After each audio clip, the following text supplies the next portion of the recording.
대법원 2023년 3월 24일자 2022스 77일 결정. 사건명 부양료 변경 심판 청구. 혼인이 사실상 파탄되어 부부가 별거하면서 서로 이혼 소송을 제기하는 경우, 이혼을 명한 판결의 확정 등으로 법률상 혼인 관계가 완전히 해소될 때까지 부부간 부양 의무는 소멸하지 않는지 여부. 원칙적 적극. 부부간 부양 의무는 혼인관계의 본질적 의무로서 부양받을 자의 생활을 부양 의무자의 생활과 같은 정도로 보장하여 부부 공동생활의 유지를 가능하게 하는 것이다. 따라서 혼인이 사실상 파탄되어 부부가 별거하면서 서로 이혼 소송을 제기하는 경우라고 하더라도 특별한 사정이 없는 한 이혼을 명한 판결의 확정 등으로 법률상 혼인 관계가 완전히 해소될 때까지는 부부간 부양 의무가 소멸하지 않는다고 보아야 한다.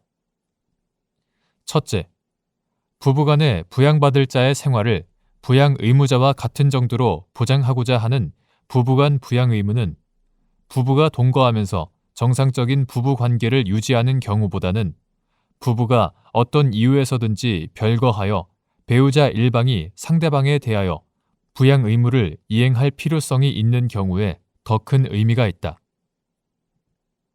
둘째, 민법상 혼인관계의 해소는 혼인이 무효이거나 취소된 때가 아닌 한 협의 또는 재판상 이혼에 의해야 하므로 그와 같은 이혼의 효력이 발생되지 않으면 여전히 법률상 부부관계가 남아있는 것이고 당사자의 의사에 따라 언제든지 다시 정상적인 부부관계로 회복될 여지가 있다.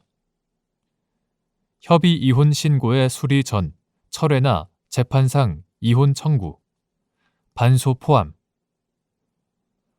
재판상 이혼 청구의 종국 판결 확정 전 취하를 통해 사실상 종료된 혼인 관계를 다시 유지할 수도 있기 때문이다.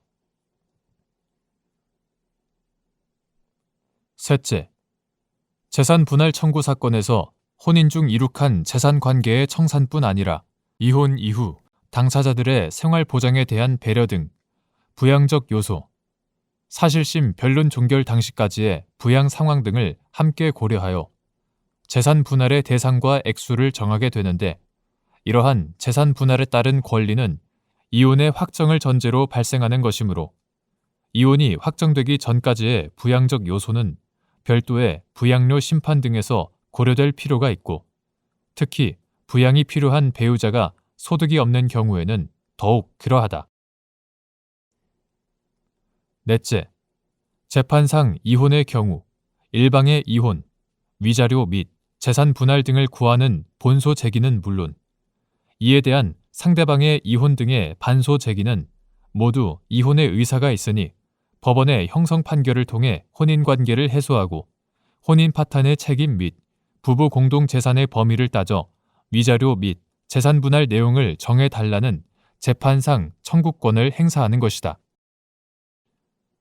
따라서 부양 의무자의 이혼 등 본소에 대하여 부양 권리자가 이혼 등의 반소를 제기하였다는 사정은 이혼 의사가 합치되었다는 사정에 불과할 뿐 여전히 둘 사이에는 혼인 파탄의 책임 및 부부 공동재산의 범위에 관한 분쟁이 남아있어 혼인이 완전히 해소되었다고 볼 수는 없다.